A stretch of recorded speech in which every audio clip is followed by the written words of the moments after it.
പരസ്യം കൊണ്ടോ മറ്റുള്ള മാധ്യമങ്ങളുടെ സഹായം കൊണ്ടോ ഒരിക്കലും സാധ്യമല്ല. മറിച്ച് ആ സങ്കേതങ്ങളിൽ ഒരു കാലത്ത് ധാരാളം സജ്ജനങ്ങൾ വന്നുകൂടി ഈശ്വര സേവ ചെയ്തിട്ടുണ്ട്. അതിൻ്റെ ഫലമായിട്ടാണ് ഇന്ന് ഈ കാണുന്ന, തൽക്കാലത്തേക്ക് അതൊന്ന് മാറിയെന്നെങ്കിലും നമ്മൾ കണ്ടുകൊണ്ടിരുന്ന, ഇനിയും കാണാൻ പോകുന്ന ആ ഭക്തജനങ്ങളുടെ സാന്നിധ്യം പൂർവികരുടെ പരിശ്രമഫലം തന്നെയാണ്. സാക്ഷാൽ മേൽപ്പത്തൂർ നാരായണ ഭട്ടതിരിപ്പാട് നാരായണീയം കൊണ്ട് മാത്രമാണ് പ്രശസ്തനായത് എന്ന് പറഞ്ഞാൽ അത് വലിയ തെറ്റാകുമെന്ന് തോന്നുന്നില്ല. അദ്ദേഹം എന്തൊക്കെ യോഗ്യതകളാണ് അദ്ദേഹത്തിനുള്ളത്? സാക്ഷാൽ അച്യുത പിഷാരടിയുടെ ശിഷ്യൻ, അതുപോലെ തന്നെ അനവധി ശാസ്ത്ര ഗ്രന്ഥങ്ങൾ, പ്രക്രിയാ സർവസ്വം, നിരനാസിക പ്രബന്ധം, പിന്നെ 10-20 മറ്റ് പ്രബന്ധങ്ങൾ, അങ്ങനെ അനവധി രചനകൾ ഭട്ടതിരിപ്പാട് നിർവഹിച്ചിട്ടുണ്ട്. നാരായണീയം എന്ന് പറയുന്ന ഈ ഭക്തി ഗ്രന്ഥം അല്ലെങ്കിൽ ഭക്തി കാവ്യം അദ്ദേഹം എഴുതിയില്ലായിരുന്നു എങ്കിൽ ഒരുപക്ഷെ അദ്ദേഹം ഒരു വ്യാകരണ പണ്ഡിതനായിട്ടോ അല്ലെങ്കിൽ ഒരു വേദപണ്ഡിതനായിട്ടോ, അതും അല്ലെങ്കിൽ അദ്ദേഹം ഒരുപക്ഷെ ഒരു പ്രബന്ധകാരനായിട്ടോ ഒക്കെ നമ്മുടെ മുമ്പിൽ വരുമായിരുന്നുള്ളൂ. എത്ര പേര് പ്രബന്ധം തന്നെ ഇല്ല ഇന്നത്തെ കാലത്ത് എന്ന് പറയുക. ഇപ്പൊ പ്രബന്ധം എന്ന് പറഞ്ഞാൽ അറിയാവുന്നവർ തന്നെ വളരെ കുറവാണ്. അതുപോലെ തന്നെയാണ്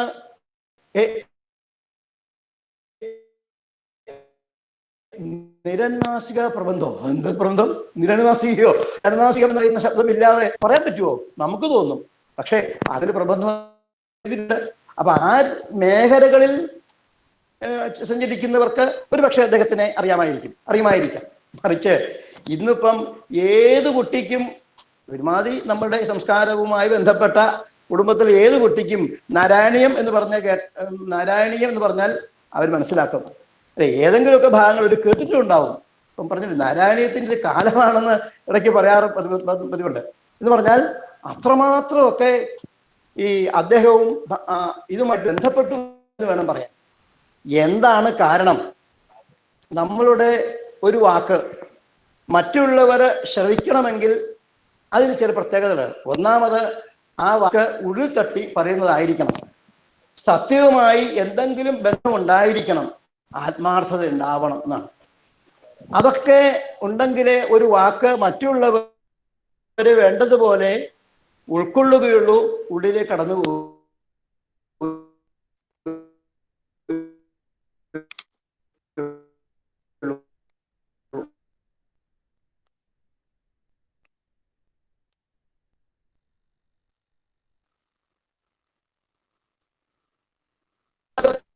അദ്ദേഹം ഏറ്റവും വലിയ ഉന്നതകുല ജാതന അല്ലെങ്കിൽ ഉന്നതകുല ജാതനാണ്. അതുപോലെ തന്നെയാണ് നല്ല സംസ്കൃത പണ്ഡിതനാണ്, വ്യാകരണ പണ്ഡിതനാണ്, ബുദ്ധിശാലിയാണ്. ഏതൊക്കെ തരത്തിലാണ് അദ്ദേഹത്തിന് മഹത്വം എന്ന് പറയാൻ പറ്റില്ല. പക്ഷേ വാതരോഗം എന്ന് പറയുന്ന ഒരു തടസ്സം വന്നില്ലായിരുന്നുവെങ്കിൽ ഒരുപക്ഷെ അദ്ദേഹം നാരായണീയം എഴുതില്ലായിരുന്നു എന്നാണ്. ബാക്കിയൊക്കെ അദ്ദേഹം എഴുതുമായിരുന്നു, സംശയമൊന്നുമില്ല. ഈ അദ്ദേഹത്തിന് ജീവിതത്തിൽ ഒരു വലിയ ദുഃഖം വന്നു കിട്ടും. അത് അദ്ദേഹം ഗുരുനാഥനോടുള്ള ആ ഭക്തി വിശ്വാസം കൊണ്ട് ഏറ്റെടുത്തതാണെങ്കിലും ആ നാരായണീയമാണ് അല്ലെങ്കിൽ ആ രോഗമാണ് അദ്ദേഹത്തെ ഈ തരത്തിലുള്ള ഒരു കാവ്യം എഴുതുന്നതിന് സഹായിച്ചത്. ഇപ്പൊ ചുരുക്കം പറഞ്ഞു കഴിഞ്ഞാൽ, ഈ ശ്രീമന്നാരായണീയം പോലെയുള്ള അല്ലെങ്കിൽ ഭാഗവതം അല്ലെങ്കിൽ രാമായണം ഏതുമായിക്കൊള്ളട്ടെ, പുരാണങ്ങൾ ഏതുമായിക്കൊള്ളട്ടെ, കാവ്യങ്ങൾ ഏതുമായിക്കൊള്ളട്ടെ, ഭക്തി സാഹിത്യം ഏതുമായിക്കൊള്ളട്ടെ, അത് കേൾക്കണമെങ്കിൽ അതിന് ഒരു പ്രത്യേക ഭാഗ്യം വേണം, സംശയമൊന്നുമില്ല.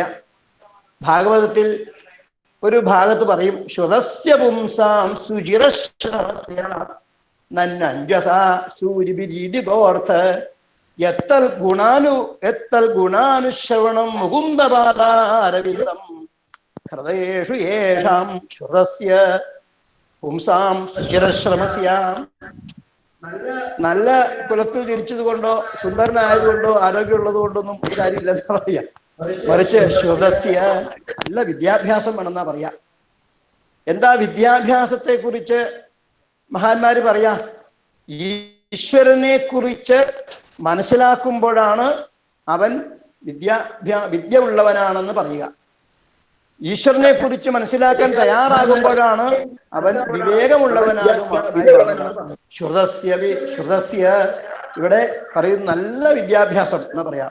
പുംസാം സുചിരശ്രമസ്യ, നല്ല പരിശ്രമം എന്നാ പറയാം. സാരായിട്ടുള്ള പരിശ്രമം വരാം. നല്ല സുചിരശ്രമസ്യ നന്വഞ്ജസ സൂര്യപിരീഡിതോർത്ഥ എത്ര ഗുണാനുശ്രവണം മുകുന്ദപാദാരവിന്ദം. ഇപ്പൊ ഭഗവാന്റെ പാദാരവിന്ദങ്ങള് നമ്മുടെ ഹൃദയത്തിൽ ഒന്ന് സ്ഫുരിക്കണമെങ്കിൽ, അല്ല ഭഗവാന്റെ കഥകൾ കേൾക്കണമെങ്കിൽ ഇതിന് സൂര്യഭിരീഡിതോർത്ഥ, സൂര്യകൾ മഹത്തുക്കൾ അവരുടെ വാക്കുകൾ, ഭക്തന്മാരായ മഹത്തുക്കളുടെ വാക്കുകൾ ആണ് ഒരു പരിധി വരെ, അല്ല മുഴുവനും തന്നെ ഒരാളെ ഒരു സജ്ജനമാക്കി മാറ്റുന്നത് പോരാ. ഭഗവാന്റെ ആ പാദാരവിന്ദങ്ങളുടെ സമീപത്ത് എത്തിക്കുന്ന സംശയമൊന്നുമില്ല. നാരായണീയം പാരായണം ചെയ്ത് പഠിച്ച് എത്രയോ ആൾക്കാര് ഭഗവാനെ കുറിച്ച് മനസ്സിലാക്കിയിട്ടുണ്ട്, മനസ്സിലാക്കിക്കൊണ്ടിരിക്കുന്നു, ഇനി മനസ്സിലാക്കാൻ പോകുന്നു. ചുരുക്കം പറഞ്ഞാൽ സജ്ജനങ്ങളുടെ അനുഗ്രഹം അത് മഹാന്മാരിൽ നിന്ന് കിട്ടിയതാണ്. അത് മഹാന്മാർക്കോ അത് ഭഗവാനിൽ നിന്ന് കിട്ടിയതാണ്. അങ്ങനെയുള്ള നാരായണീയം പോലെയുള്ള സത്രം അതുപോലെയുള്ള രംഗങ്ങള് അവിടെ ചെന്നെത്തുന്നത് തന്നെ പുണ്യം എന്നല്ലാണ്ട് മറ്റൊന്നും പറയാനില്ല. ഏതായാലും ആ മുഖം ആയിട്ട് അത് അവിടെ ഇരിക്കട്ടെ. ഇനിയും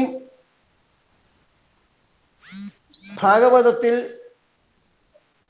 ദ്വിതീയ സ്കന്ധത്തിലെ 10-ാമത്തെ അധ്യായത്തിൽ ആദ്യമായി പറഞ്ഞത് പുരാണ ലക്ഷണങ്ങളാണ്.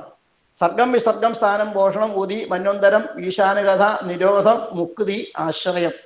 10 ലക്ഷണങ്ങളാണ്. ഭാഗവതത്തിൽ മാത്രമേ ഈ ലക്ഷണങ്ങൾ കാണൂ, അതിരിക്കട്ടെ. അപ്പൊ ഈ 10 ലക്ഷണങ്ങള് ശിവനാരായണീയത്തിൽ കാണാൻ സാധിക്കുമോ? മേൽപ്പത്തൂര് ഗുരുവായൂരപ്പന്റെ മുമ്പിൽ ഭഗവാന്റെ കഥകൾ പറയണം എന്ന് തീരുമാനിച്ചപ്പോൾ ഏത് കഥയാണ് പറയേണ്ടത്, ഏത് പുരാണത്തെ ആശ്രയിക്കേണ്ടത് എന്ന് ആലോചിച്ച് കാണും സ്വാഭാവികമായി. സംശയമൊന്നുമില്ല, അദ്ദേഹം ഭാഗവതം തന്നെ കയ്യിലെടുക്കുകയുള്ളൂ. ഇപ്പൊ ഭാഗവതം മുഴുവൻ വേദവ്യാസ മഹർഷി ആ ശ്രീമദ് ഭാഗവതം നിർമ്മിച്ചു കഴിഞ്ഞു. ഇനിയിപ്പം അതുപോലെ ഒരു പുരാണം വേറൊരാൾക്ക് നിർമ്മിക്കാൻ പറ്റുമോ എന്ന് സംശയമാണ്. വ്യാസോച്ഛിഷ്ടം എന്ന് പറയുന്നുണ്ട് മഹാന്മാര്. അപ്പൊ പിന്നെ അത് സാധ്യമല്ല. അപ്പൊ തൻ്റെ ഭാഷയില് തൻ്റെ രീതിയില് ഒന്ന് ഭഗവാനെ സേവിച്ചാലോ? അപ്പോഴാണ് നാരായണീയം ശ്രീമദ് ഭാഗവതം അടിസ്ഥാനമാക്കി ശ്രീമദ് നാരായണീയം എഴുതാൻ അദ്ദേഹം തീരുമാനിച്ചത്. ഒരു ദിവസം രാവിലെ അദ്ദേഹം അവിടെ വരും. അത് കഴിഞ്ഞാൽ അദ്ദേഹം എഴുതും. 10 ദശകം അല്ലെങ്കിൽ 15 ദശകം എഴുതും. അന്നത്തെ ആ രംഗം അവിടെ അവസാനിപ്പിക്കും. അങ്ങനെയാണ് ഒരു ദിവസം ഒരു ദശകം കണക്കെ 100 ദിവസം കൊണ്ടാണ് അദ്ദേഹം ശ്രീ ഗുരുവായൂരപ്പനെ നാരായണീയം കൊണ്ട് അല്ലെങ്കിൽ ആ ഭക്ത കാവ്യം കൊണ്ട് തോഷിപ്പിക്കുന്നത്. ഏതായാലും 1-ാമത്തെ ദിവസം കഴിഞ്ഞു, 2-ാമത്തെ ദിവസം കഴിഞ്ഞു. ചില ദിവസങ്ങൾ അദ്ദേഹത്തിന് രോഗം കൂടുതലാണെന്ന് തോന്നും. ചില രംഗങ്ങൾ വിസ്തരിക്കുമ്പോൾ രോഗം മറക്കും. നമ്മളും അങ്ങനെയല്ലേ അല്ലേ? ചിലപ്പോൾ നമുക്ക് നല്ല ആരോഗ്യമുള്ള ആളാണെങ്കിലും ചിലപ്പോൾ നമുക്ക് ആകെപ്പാടെ ക്ഷീണം തോന്നും. ചിലപ്പം പ്രത്യേകിച്ച് കാരണമൊന്നുമില്ല, നല്ല ആരോഗ്യം തോന്നും. എന്ന് പറഞ്ഞ പോലെ ഈശ്വര സേവ ചെയ്യുന്ന പട്ടതിരിപ്പാടിന് ഇതൊക്കെ അനുഭവിച്ചു. അങ്ങനെയാണ് അദ്ദേഹം ഏതാണ്ട് 12-ാമത്തെ ആ ദിവസം എത്തിയെന്നാണ്. 12-ാമത്തെ ദിവസം വിചാരിക്കുക, ഇന്ന് 12-ാമത്തെ ദിവസം വിചാരിക്കുക. നാരായണീയം മേൽപ്പത്തൂർ എഴുതാൻ തുടങ്ങി 12-ാമത്തെ ദിവസമാണെന്ന് വിചാരിക്കുക. ഇപ്പൊ 12-ാമത്തെ ദിവസം വൈകുന്നേരമായി. അപ്പോഴാണ് അദ്ദേഹത്തിന് പ്രഭാതത്തില് തുടങ്ങി വൈകുന്നേരം വരെ കൊണ്ട് 10 ദശങ്ങൾ 10 ശ്ലോകങ്ങൾ എഴുതി തീർക്കണം. പിന്നെ പ്രഭാതത്തിൽ അദ്ദേഹം ആരംഭിച്ചു. എവിടെ നിന്നാണ് ആരംഭിക്കേണ്ടത്? ഇപ്പൊ സൃഷ്ടിയുടെ കാര്യങ്ങളൊക്കെ നേരത്തെ പറഞ്ഞു. സർഗം വിസർഗം ഒക്കെ പറയാം. അപ്പം ആദ്യത്തെ 5 ദശകങ്ങളെ കൊണ്ട് കുറേ പൊതുവായ കാര്യങ്ങൾ പറഞ്ഞു. അത് കഴിഞ്ഞിട്ടാണ് അദ്ദേഹം സർഗം എന്ന് പറയുന്ന വിഷയം, 1-ാമത്തെ ദശകം മുതൽ 6-ാമത്തെ ദശകം വരെയുള്ള ഭാഗമാണ് സർഗമായിട്ട് നമുക്ക് കണക്കാക്കേണ്ടത്. ഭാഗവത്തിലെ സർഗം എന്ന് പറയുന്ന പ്രക്രിയ ഈ 5-6 ദശകങ്ങളായിട്ട് മേൽപ്പത്തൂര് അവതരിപ്പിച്ചു എന്ന് വേണമെങ്കിൽ നമുക്ക് പറയാം. കൃത്യമായി നോക്കിയാൽ ഏതാണ്ട് ഈ ഭഗവാന്റെ ആ ചില രൂപങ്ങളൊക്കെ വർണ്ണിച്ചിട്ടാണ് എന്താ പറയുന്നത്, ഭൂതമാത്ര ഇന്ദ്രിയധിയാം സർഗ ഉദാഹൃത എന്നാണ്. ഭൂതമാത്രിയ ഇന്ദ്രിയ ധിയാം, ഭൂതങ്ങള് അതോ ഇന്ദ്രിയങ്ങള് തുടങ്ങിയ കുറേ സാധനങ്ങൾ ആ സർഗവുമായി ബന്ധപ്പെട്ട കാര്യങ്ങൾ ഉണ്ടെന്നാ പറയാ. അപ്പൊ സർഗം കുറെ വർണ്ണിച്ച് കേൾപ്പിച്ചു. അതുപോലെ തന്നെയാണ് പിന്നെ വിസർഗത്തിലേക്കാണ് പ്രവേശിക്കേണ്ടത്. ഭഗവാനിൽ നിന്ന് നേരിട്ടുള്ള സൃഷ്ടി, അതിനാണ് സർഗം എന്ന് പറയാം. വിരാട് പുരുഷന്റെ സൃഷ്ടി വരെയുള്ളതാണ് ഈ സർഗത്തിൽപ്പെടുക. ഭഗവാൻ നേരിട്ടാണ് വിരാട് പുരുഷനെ വരെ സൃഷ്ടിച്ചത്. അത് കഴിഞ്ഞ് പിന്നെ ബ്രഹ്മാവ് ഉണ്ടായി, അതൊക്കെ നമ്മൾ പറഞ്ഞു. ബ്രഹ്മാവിന്റെ തപസ്, പിന്നെ ബ്രഹ്മാവിന്റെ വകയായിട്ടാണ് പിന്നെ സൃഷ്ടികളൊക്കെ ഉണ്ടായതെന്ന് പറയുന്നു. ബ്രഹ്മാവ് ധാരാളം സൃഷ്ടികൾ നടത്തി. ആദ്യം തന്നെ കൗമാര സർഗമാസ്ഥിത. ആദ്യം സനകാദി യോഗീശ്വരന്മാര്, സനകൻ, സനന്ദൻ, സനാതൻ, സനകുമാരൻ തുടങ്ങിയ 4 പേര്. അത് കഴിഞ്ഞിട്ട് പിന്നീട് രുദ്രൻ, അതിനുശേഷം പിന്നീട് മഹർഷിമാര്, പിന്നെ അതിനു മുമ്പായിട്ട് വേദങ്ങള്, ഇതിഹാസങ്ങള്, പുരാണങ്ങള്, ശാസ്ത്രങ്ങള് എന്ന് വേണ്ട ഇന്ന് ലോകത്തിൽ എന്തൊക്കെ ഉണ്ടോ അത് മുഴുവൻ ബ്രഹ്മാവിന്റെ വകയാ. ഭഗവാൻ സൃഷ്ടിച്ച് ഭഗവാന്റെ നിർദ്ദേശപ്രകാരം ബ്രഹ്മാവ് സൃഷ്ടിച്ചത് മാത്രമേ ഇന്ന് ലോകത്തിലുള്ളൂ. നമ്മൾ സാധാരണ പറയാറുണ്ട് പുതിയതൊക്കെ ഇൻവെൻഷൻ എന്നാ പറയാം, പഴയത് കണ്ടുപിടിക്കുന്നതിന് ഡിസ്കവറി എന്ന് പറയാം. ഇന്ന് നമ്മൾ എന്തൊക്കെ കണ്ടുപിടിച്ചോ അത് ഡിസ്കവറി ആകുന്നുള്ളൂ. മറിച്ച് ഇൻവെൻഷൻ അത് ഭഗവാനും ബ്രഹ്മാവും കൂടി ചേർന്നതാണ്. അല്ലെങ്കിൽ ഭഗവാന്റെ നിർദ്ദേശപ്രകാരം ബ്രഹ്മാവ് നിർവഹിച്ചതാണ് ഈ ഇൻവെൻഷൻ. പുതിയതായി എന്തെങ്കിലും കണ്ടുപിടിച്ചിട്ടുണ്ടെങ്കിൽ അത് ഭഗവാൻ മാത്രമാണ്. അങ്ങനെയുള്ള ബ്രഹ്മാവിനെ സൃഷ്ടി ആരംഭിച്ചു. അതിലാണ് സനകാദികള് പറഞ്ഞല്ലോ, രുദ്ര സൃഷ്ടികള്, പിന്നെ വേദങ്ങള്, ശാസ്ത്രങ്ങള്, പുരാണങ്ങള്, അത്രി തുടങ്ങിയ മഹർഷീശ്വരന്മാര്, അതൊക്കെ ഋഷി സർഗം എന്നാ പറയാം. മറ്റേത് സനകാദികളൊക്കെ കൗമാര സർഗത്തിൽപ്പെടും. പിന്നെ ഉള്ളവരൊക്കെ നാരദനൊക്കെ ഋഷി സർഗത്തിൽപ്പെടും. അവരൊക്കെ സൃഷ്ടിച്ചു. ആ സൃഷ്ടിയെല്ലാം കഴിഞ്ഞു. ഈ ഒരു പ്രത്യേകത ഉണ്ടെന്നാ പറയാം. ബ്രഹ്മാവ് ആലോചിച്ച് നോക്കി, എന്തെങ്കിലും തൻ്റെ സൃഷ്ടിക്ക് പ്രത്യേകതകളുണ്ടോ? ഒരു പ്രത്യേകതയില്ല. താൻ സൃഷ്ടിക്കുക, അതുപോലെ നിൽക്കുക. അതിൽ നിന്നും ഒന്നും പുതുതായിട്ടുണ്ടാകുന്നില്ല. ശരിക്ക് അതാണല്ലോ വേണ്ടത്. ഇപ്പൊ നമ്മൾ ഒരു ചെടി കുഴിച്ചിട്ടു, അത് വളർന്നു, അത് പൂവിട്ടു, അത് കായായി, ആ കായ പിന്നെ വിത്തായി, അതിൽ നിന്ന് വീണ്ടും വേറെ ചെടി ഉണ്ടാവുന്നു. പക്ഷേ ബ്രഹ്മാവിന്റെ ആദ്യത്തെ സൃഷ്ടികൾ നോക്കൂ, ഒന്നും അങ്ങനെയില്ല. ബ്രഹ്മാവ് സനകാദികൾ സൃഷ്ടിച്ചു കഴിഞ്ഞു. പിന്നെ നോക്കിയപ്പോൾ ശിവനെ വേണം. അപ്പം അദ്ദേഹത്തിന്റെ ആ പുരിയത്തിന്റെ മധ്യത്തിൽ നിന്നും ശിവൻ ഉദ്ഭൂതനായി. അത് കഴിഞ്ഞ് പിന്നെ വേദങ്ങളുണ്ടായി, പുരാണങ്ങളുണ്ടായി. അതിൽ നിന്നും പിന്നെ ഒന്നും ഉണ്ടാകുന്നില്ല. എന്താ വേണ്ടത്? ഇതാ ബ്രഹ്മാവിന്റെ ഒരു ചിന്ത. അപ്പോഴാണ് അത് പോരാ, താൻ സൃഷ്ടിക്കുന്ന വസ്തു തൻ്റെ സഹായം കൂടാതെ വീണ്ടും സൃഷ്ടി നടത്തണം. അതിനെന്താ വേണ്ടെന്ന് ആലോചിച്ചു. ഏകോഹം ദ്വിധാസ്യാം, ഒന്നായ ഞാൻ തന്നെ അന്യോന്യ സംബന്ധമുള്ള രണ്ടായി തീരട്ടെ എന്ന് തീരുമാനിച്ചു. അപ്പം ഞാൻ ഒന്നാണ്, ഏകോഹം ദ്വിധാസ്യാം, 2 എന്നുള്ള അല്ലെങ്കിൽ രണ്ടായി തീരട്ടെ എന്ന് സങ്കല്പിച്ചു എന്നാണ്. ജാനന്നുപായമത ദേഹമജോ വിഭജ്യ സ്ത്രീ പുംസഭാവം ഭജന്മനു തദ്വധൂഭ്യാം താഭ്യാം ച മാനുഷകുലാനി വിവർദ്ധയം സ്ത്വം ഗോവിന്ദമാരുത പുരേശ നിരുന്ധി ലോകാൻ. പട്ടേരിപ്പാട് 10-ാമത്തെ ദശകത്തിലെ 10-ാമത്തെ ശ്ലോകമായിട്ട് പറയുന്നത് ഇത് തന്നെയാ. എന്ത്? ജാനന്നുപായമത ദേഹമജോ വിഭജ്യ സ്ത്രീ പുംസഭാവം. അപ്പൊ തീർച്ചയായിട്ടും ഒന്ന് പോരാ, 2 ഉണ്ടാവണം. അതിന് അദ്ദേഹം ഒരു സ്ത്രീയെയും, ബ്രഹ്മാവ് തന്നെ 2ആയിട്ട് നിന്നു എന്നാണ് പറയാറ് പതിവ്. ഒരു സ്ത്രീയായിട്ടും പുരുഷനായിട്ടും നിന്നു. ഇനിയും ആ സ്ത്രീയായിട്ടും പുരുഷനായിട്ടും നിന്നത് കൊണ്ട് മാത്രം കാര്യമുണ്ടോ? 2 പ്രതിമ, ഒരു സ്ത്രീയുടെയും ഒരു പുരുഷന്റെയും, ഒരു പ്രത്യേകതയൊന്നുമില്ല. അപ്പം ആ പ്രതിമ അല്ലെങ്കിൽ ആ സ്ത്രീ പുരുഷന്മാർക്ക് ആഗ്രഹം ഉണ്ടാവണം എന്നാണ്. എപ്പോഴാണ് ഈ ആഗ്രഹം ഉണ്ടാവുക? പൂർണ്ണത വരാതിരിക്കുമ്പോഴാണ് ആഗ്രഹം ഉണ്ടാവുക. ഇപ്പൊ നമുക്ക് ഒരു പൂർണ്ണനായ ഒരാൾക്ക് ഒന്നും ആഗ്രഹിക്കാനില്ല. എന്താഗ്രഹിക്കാൻ? എല്ലാം ഉണ്ട്. ഇനി പ്രത്യേകിച്ചൊന്നും നേടാനില്ല. അങ്ങനെയുള്ളത് പൂർണ്ണത സാധാരണ മനുഷ്യർക്ക് ഉണ്ടാകുമോ? ജീവജാലങ്ങൾക്ക് ഉണ്ടാകുമോ? ഒരിക്കലും ഉണ്ടാവില്ല എന്ന്. പൂർണ്ണത ഭഗവാന് മാത്ര. പൂർണ്ണ ബ്രഹ്മത്തിന് മാത്രമേ പൂർണ്ണത അവകാശപ്പെടാൻ സാധിക്കുകയുള്ളൂ. പ്രപഞ്ചം അത് അപൂർണതയ്ക്ക് വിരചിച്ചു വിശ്വം എന്ന് കവി പറഞ്ഞതുപോലെ പ്രപഞ്ചം മുഴുവൻ അപൂർണമാണ്. പൂർണ്ണസ്യ പൂർണ്ണമാതായ പൂർണ്ണമേവ അവശിഷ്യത, അത് ഭഗവാൻ മാത്ര. അപ്പം ഈ പൂർണ്ണത മനുഷ്യന് കൊടുക്കരുത് എന്ന് പരമാവധി തീരുമാനിച്ചു.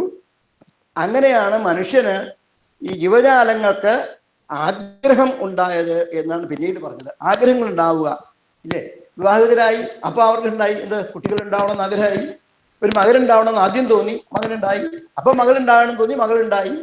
മകനെ കൊണ്ട് കല്യാണം കഴിപ്പിക്കണം തോന്നി, കല്യാണം കഴിപ്പിച്ചു. അവർക്കൊരു കുട്ടി ഉണ്ടാവണം തോന്നി, കുട്ടിയുണ്ടായി. സമ്പത്ത് ഉണ്ടാവണം തോന്നി.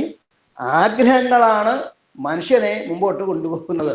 ആഗ്രഹങ്ങളില്ലെങ്കിൽ അവൻ ഈശ്വര തുല്യനാണ്, അവൻ പൂർണ്ണനാണ്. അപ്പം ഈ അപൂർണത അത് ബ്രഹ്മാവ് വളരെ മനസ്സിരുത്തി നമുക്കൊക്കെ നൽകിയ സമ്മാനമാണെന്ന് പറയാം. ഭഗവാൻ നമുക്ക് നൽകിയ സമ്മാനമാണ് ഈ അപൂർണത. ഇപ്പൊ ബ്രഹ്മാവ് ഈ പറയുന്ന താൻ സൃഷ്ടിച്ച ആ കുട്ടികൾക്ക്, അല്ലെങ്കിൽ പറയാം സ്ത്രീ എന്നും പുരുഷനെന്നും പറഞ്ഞല്ലോ, പേര് കൊടുത്തു. സ്വയംഭൂമനു എന്നാണ് ആ പുരുഷന് കൊടുത്ത പേര്. ശതരൂപ എന്ന് സ്ത്രീക്കും ആ പേര് കൊടുത്തു.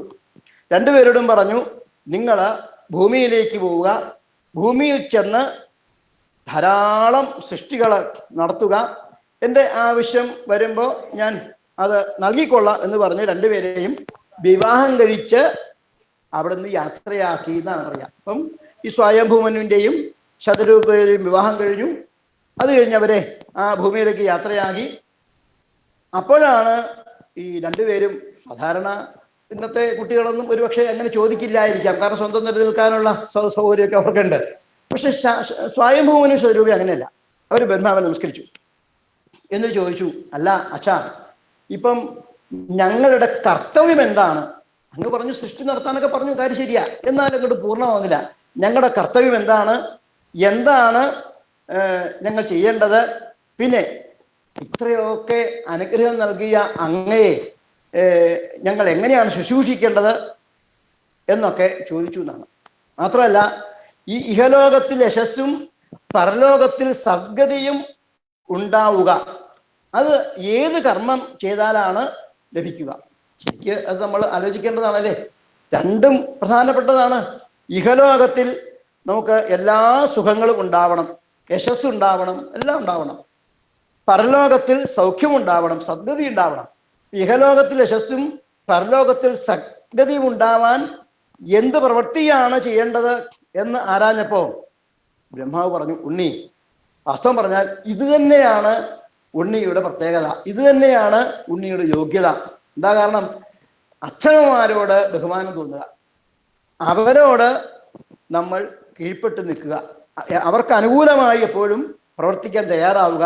ഏതാവാത്യാത്മവീര കാര്യാഹപയി ദുർഗുരു ശക്തിയാ പ്രമത്തേർഗ്രഹ്യേത സാദരം ഗതമത്സരേഹി. ഇതാണ് ബ്രഹ്മാവിന്റെ ഭാഗവത്തിലെ വാക്ക്. ഏതാവത്യാത്മവീര കാര്യാഹപജി ദുർഗുരു ശക്തിയാ പ്രമത്തേർഗ്രഹ്യേത ഹിഗ്രേത സാദരം ഗതമത്സരേഹി. മതം, മാത്സര്യം ഇത്യാദി ഉപേക്ഷിച്ച് പിതാവോട് ആദരവോടെ ഉപദേശം തേടുക എന്നതാണ് പുത്രധർമ്മം.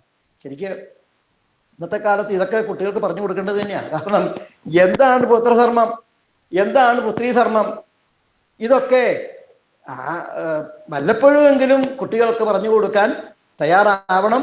ഇവിടെ ബ്രഹ്മാവ് പറഞ്ഞു, ഇത് തന്നെയാണ് പുത്രധർമ്മം. എന്ത്? മതം, മാത്സര്യം ഇത്യാദികൾ ഉപേക്ഷിച്ച് പിതാവിനോട് ആദരവോടെ ഉപദേശം തേടുക, ഇതാണ് പുത്രധർമ്മം. മാത്രമല്ല, അതാണ് പിതൃപൂജ. ഭഗവാൻ അച്ഛൻ്റെ വാക്കുകൾ അത് കേൾക്കുക, അനുസരിക്കുക, അമ്മയുടെ വാക്കുകൾ അനുസരിക്കുക. ഇതിനേക്കാൾ വലിയ മാതാവാണല്ലോ. അല്ലെങ്കിൽ മാതാവും പിതാവും കഴിഞ്ഞല്ലേ വേറെ ഈശ്വരനുള്ളൂ എന്നാ പറയാ. മാതാ പിതൃ ഗുരു, അത്രയാ പറയാ. അപ്പം മാതാവും പിതാവും ഗുരുവും കഴിഞ്ഞിട്ടേ ശിഷ്യന് ഈശ്വരന് ഭാരതീയ സ്ഥാനം കൊടുത്തിട്ടുള്ളൂ എന്ന് പറഞ്ഞാൽ അത്ര പിതൃഭക്തി, മാതൃഭക്തി അല്ലേ, അത് മുതിർന്നവരോടുള്ള ആ ബഹുമാനം, ആദരവ്, ഇതൊക്കെ ഭാരതീയര് പണ്ടേ തന്നെ പറഞ്ഞു തന്നിട്ടുള്ള വലിയ വലിയ കാര്യങ്ങളാണല്ലോ. അപ്പൊ ഇവിടെ ബ്രഹ്മാവ് തന്നെയാ പറയാ, അച്ഛനെ അനുസരിക്കുക, അതാണ് ഒരു മകന്റെ ധർമ്മം, അതാണ് പിതൃപൂജ, അതങ്ങ് ചെയ്തു. പിന്നെ യജ്ഞപുരുഷനായ ഭഗവാന്റെ പ്രീതി ഉണ്ണി സമ്പാദിച്ചു കഴിഞ്ഞു ഇതുകൊണ്ട് തന്നെ. അതുകൊണ്ട് ഉണ്ണിയുടെ സകല ശ്രമവും ഫലവത്താവും. ഉണ്ണി എന്ത് ചെയ്താലും അതൊക്കെ വിജയത്തിൽ കലാശിക്കും. അങ്ങ് യാത്രയായിക്കോളൂ. പിന്നെ പറഞ്ഞതുപോലെ അങ്ങ് ശതരൂപയിലെ സന്താനങ്ങളെ ജനിപ്പിക്കുക, ധർമ്മ അനുസരണ ഭൂമിയെ ഭരിക്കുക, ഇത്രയൊക്കെ പറഞ്ഞ് സ്വയംഭൂവനു ശതരൂപ ബ്രഹ്മാവരെ പ്രദക്ഷിണം വെച്ച് വീട് നമസ്കരിച്ച് യാത്രയായി. അത് കഴിഞ്ഞിട്ടാണ് പിന്നീട് ഇത്രയും കഴിഞ്ഞിട്ടാണ് സ്വയംഭൂവനു തൻ്റെ ആ ഭൂമിയിലുള്ള കൊട്ടാരത്തിൽ അങ്ങനെ വിചാരിക്കാം ഭൂമിയിലുള്ള കൊട്ടാരത്തിലെത്തി. ഇവിടെ മുതലാണ് 12ാമത്തെ ആ ദശകം ആരംഭിക്കുന്നത്. സ്വയംഭുവോ മനുരഥോ ജനസർഗശീലോ ദൃഷ്ട്വാ മഹീം അസമയേ സലലേ നിമഗ്നാം സൃഷ്ടാതമാപശരണം ഭവദംഘ്രിസേവാ ദുഷ്ടാശയം മുനിജനീ സഹ സത്യലോകേ. സ്വയംഭുവോ മനു അഥ ജനസർഗശീലോ. സ്വയംഭൂമനുവിനെ കുറിച്ച് ഇനി പിന്നീട് പറയും. അദ്ദേഹത്തിനെ പോലെ ഭക്ത ശിരോമണിയായ ഒരാളെ കാണില്ല. ശൃണ്വതോ ധ്യായതോ വിഷ്ണോ കുർവതോ ബ്രുവതകഥ എന്നാണ്. അദ്ദേഹം എപ്പോഴും ഭഗവത് കഥകൾ കേട്ടുകൊണ്ടിരിക്കും. രാജാവാണ്, ഭൂമിയുടെ ചക്രവർത്തിയാണ്. ബ്രഹ്മാവ് അങ്ങനെയാ പറഞ്ഞിരിക്കുന്നത്, അങ്ങ് ഭൂമിയുടെ ആ ചക്രവർത്തിയായി ഭൂമിയെ വേണ്ട പോലെ പരിപാലിക്കൂ എന്ന് പറഞ്ഞാണ് യാത്രയാക്കുന്നത്. അപ്പൊ ഭൂമിയുടെ ചക്രവർത്തിയായ ഈ സ്വയംഭൂവിന് ഇതിന് സമയം കിട്ടുമെന്ന് ചോദിച്ചു കഴിഞ്ഞാൽ അത് നമ്മുടെയൊക്കെ മുട്ടിന്യായമാണ്. എനിക്ക് സമയമില്ല അമ്പലത്തിൽ പോകാൻ, എനിക്ക് സമയമില്ല നാരായണീയം കേൾക്കാൻ, എനിക്ക് സമയമില്ല നാമം ജപിക്കാൻ. ന്യായം പറച്ചില്ലല്ലാണ്ട് അതിനപ്പുറത്തേക്കൊന്നും കണക്കാക്കേണ്ട കാര്യമില്ല. ഇവിടെ സ്വയംഭൂവിന് ഭൂമിയുടെ ചക്രവർത്തിയായിട്ട് ശൃണ്വതോ ധ്യായതോ വിഷ്ണു കുർവതോ ഗുരുവത കഥ, ഭഗവാന്റെ കഥകൾ ധാരാളം കേൾക്കും. അത് കഴിഞ്ഞാൽ ഭഗവാനെ ധ്യാനിക്കും. പിന്നെ ഭഗവാന്റെ ആ കഥകൾ പാടും, കുറച്ച് എഴുതൂ പറയാ. അങ്ങനെ ഭഗവത്പരമായ ജീവിതം അതിന് പ്രാധാന്യം കൊടുത്തുകൊണ്ട് ഭൂമി ഭരിച്ചു എന്നാണ്. അപ്പൊ നമ്മളെങ്ങനെ വേണ്ടത്? കുടുംബജീവിതം നയിക്കുന്നതിന് ഈശ്വരന് പ്രാധാന്യം കൊടുത്തുകൊണ്ട്, സൽപ്രവൃത്തികൾക്ക് പ്രാധാന്യം കൊടുത്തുകൊണ്ട് ധർമ്മത്തിൽ ഊന്നി വേണം ജീവിതം മുമ്പോട്ട് കൊണ്ടുപോകാൻ. ആ ജീവിതമേ ധന്യമാവുകയുള്ളൂ. സ്വയംഭവനും അതായിരുന്നു. അതാണ് ജനസർഗശീലോ. ഇതാ പറ്റിയത്. ദൃഷ്ടുവ മഹീം അസമയേ, മഹീം അസമയേ സല്ലേ നിമഗ്നാം ദൃഷ്ടുവ. ഭൂമി അനവസരത്തിൽ വെള്ളത്തിൽ മുങ്ങിപ്പോയി എന്നാ പറയാ. എന്ന് പറഞ്ഞാൽ ഭൂമി ഇപ്പൊ വെള്ളത്തിൽ പോകേണ്ട ഒരു കാര്യമില്ല. പ്രത്യേകിച്ച് ഒരു ഭൂകമ്പമോ അല്ലെങ്കിൽ ഒരു പ്രളയമോ ഒരു സുനാമിയോ ഒക്കെ വന്നിട്ട് വെള്ളത്തിൽ താന്നുപോയി എന്ന് പറയാം. പ്രത്യേകിച്ച് ഒരു പ്രകോപനം ഇല്ലാതെ ഭൂമി വെള്ളത്തിലേക്ക് താണുപോയി എന്നാണ്. മഹിം അസമയേ സലലേ നിമഗ്ന. ഇത് കണ്ടപ്പോ ഈ മഹർഷിമാർക്ക് മനസ്സിലായി ഇത് എന്തോ പ്രശ്നങ്ങളുണ്ട്, അത് ഈശ്വരന്റെ ഒരു സമീപിക്കേണ്ട ആവശ്യമുണ്ട് എന്ന് വിചാരിച്ചിട്ടാണ് മുനിജനൈ സഹസത്യലോകേ സ്ഥിതം ഭവതംഗ്രസേവാ ദുഷ്ടാശയം എന്നാണ്. അവിടുത്തെ പാതാരവിന്ദങ്ങളെ ആശ്രയിക്കാൻ വേണ്ടിയിട്ട് അല്ലെങ്കിൽ ആശ്രയിക്കുന്ന ബ്രഹ്മാവരെ സമീപിച്ചു എന്നാണ്. അപ്പൊ സ്വയംഭൂമനു മഹർഷിമാര് എല്ലാവരും കൂടി ചേർന്നു. ഭൂമി വെള്ളത്തിന് അടിയിലായപ്പോ ഇനെന്താ വേണ്ടത് എന്ന് ആലോചിച്ച് ബ്രഹ്മാവിന്റെ അടുത്ത് ചെന്നു. ബ്രഹ്മാവിന്റെ സ്വഭാവം പറഞ്ഞു. എന്ത്? ഭവതംഘ്രിസേവാ ദുഷ്ടാശയം. ബ്രഹ്മാവിനെ കുറിച്ച് നേരത്തെ തന്നെ പറഞ്ഞു അല്ലേ? ബ്രഹ്മാവിന് എന്തെങ്കിലും ഒരു സന്തോഷം വേണമെങ്കിൽ തപസ് ചെയ്യണമെന്ന് പറയാ. തപസ് ചെയ്യാതെ ബ്രഹ്മാവിന് സന്തോഷമില്ല. അവിടെ എങ്ങനെ ചെന്നു? അവിടെ ചെന്നു മാത്രമല്ല, ഇവിടെ ഇത്രയും പറഞ്ഞു കഴിഞ്ഞാൽ പട്ടേലിപ്പാടിന് തോന്നിന്നാ പറയാ, ഗുരുവായൂരപ്പന്റെ പേര് ഒന്ന് വിളിക്കാതിരിക്കാൻ വയ്യല്ലോ എന്നിട്ടാണ് വിളിച്ചു. ഹേ അംബോരുകാക്ഷ വിളിച്ചു. ഹേ താമരക്കണ്ണ കഷ്ടം പ്രജ സൃജതി മൈ അവനിർനിമഗ്നാസ്ഥാനം സരോജഭവ കൽപ്പയ തൽപ്രജാനാം ഇത്യവമേഷ കഥിതോ മനുനാ സ്വയംഭു അംബോരുകാക്ഷ തവ പാദയുഗം വിചിന്തിൽ. ഹേ ശ്രീ ഗുരുവായൂരപ്പ, ബ്രഹ്മാവിന് പോലും അവിടുത്തെ ആ പാദങ്ങളെ സ്മരിക്കാതിരിക്കാൻ സാധിച്ചില്ല. അതല്ലേ കഷ്ടം പ്രജാസജതി. അങ്ങനെ ബ്രഹ്മാവ് ഭഗവാന്റെ മുമ്പിൽ സ്വയംഭുമനുവിന്റെ ആവശ്യം ഉന്നയിച്ചു. എന്താണ് സ്വയംഭുവിന്റെ ആവശ്യം? സ്ഥാനം സരോജഭവ കൽപ്പയതൽ പ്രജാനാം. തൻ്റെ ജനങ്ങൾക്ക് താമസിക്കാൻ അനുവദിക്കപ്പെട്ടിരുന്ന ഭൂമി ഇല്ലാതായി. ആ ഭൂമി തിരിച്ചു കിട്ടണം. തൽപ്രജാനാം, ജനങ്ങൾക്ക് താമസിക്കാൻ ഭൂമി തിരിച്ചു കിട്ടണം. ഇതാണ് സ്വയംഭുവനുവിൻ്റെ ആവശ്യം. ഈ സ്വയംഭുവനുവിൻ്റെ ആവശ്യമാണ് ബ്രഹ്മാവ് ഭഗവാനോട് പറയണമെന്ന് മഹർഷീശ്വരന്മാര് ആവശ്യപ്പെട്ടത്. പ്രത്യേകിച്ച് പറഞ്ഞു, ആദേശേഹം ഭഗവതോ വർത്തേയാമീവ സൂദന സ്ഥാനം ദ്വിഹാനുജാനീ പ്രജാനാം മമജ പ്രഭോ. ഇതാണ് ശരിക്ക് ഈ പറയുന്ന ആദേശകം ഭഗവതോ, അങ്ങ് പറയുന്ന കാര്യങ്ങൾ വേണ്ടതുപോലെ നിർവഹിക്കാൻ വേണ്ടി ഞാൻ തയ്യാറായി. പക്ഷെ അവിടെ ചെന്നപ്പോഴാണ് ആ സ്ഥാനം ഇല്ല എന്ന് മനസ്സിലായത്. അതുകൊണ്ട് എന്തു പ്രവൃത്തി വേണമെങ്കിലും ചെയ്യാം, ജനങ്ങൾക്ക് താമസിക്കാനുള്ള ഭൂമി തിരിച്ചു തരണം, തിരിച്ചു കിട്ടണം. ഇതാണ് സ്വയംഭുവനുവിൻ്റെ ആവശ്യം. യഥോക സർവസത്വാനാം മഹീമക്നാം അഹാംഭസി അസ്യാ ഉദ്ധരണേ യത്നോ ദേവ ദേവ്യാ വിധീയത. ഭൂമി വെള്ളത്തിൽ മുങ്ങിയിരിക്കുകയാണ്, അല്ലയോ ദേവദേവ ഈ ഭൂമിയെ ഉദ്ധരിക്കാൻ എത്തിച്ചാലും. ഇതൊക്കെയാണ് ഈ സ്വയംഭുവനുവിൻ്റെ ആവശ്യപ്രകാരം ബ്രഹ്മാവ് ഭഗവാനോട് പറയുന്നത് എന്നാ പറയാം. ബ്രഹ്മാവ് വീണ്ടും ആലോചിച്ചു, ഇനി എന്താ ചെയ്യേണ്ടത്. സാധാരണഗതിയിൽ തടസ്സം വരുമ്പോഴൊക്കെ ഭഗവാനെ ആശ്രയിക്കാണ്ട് പതിവ്.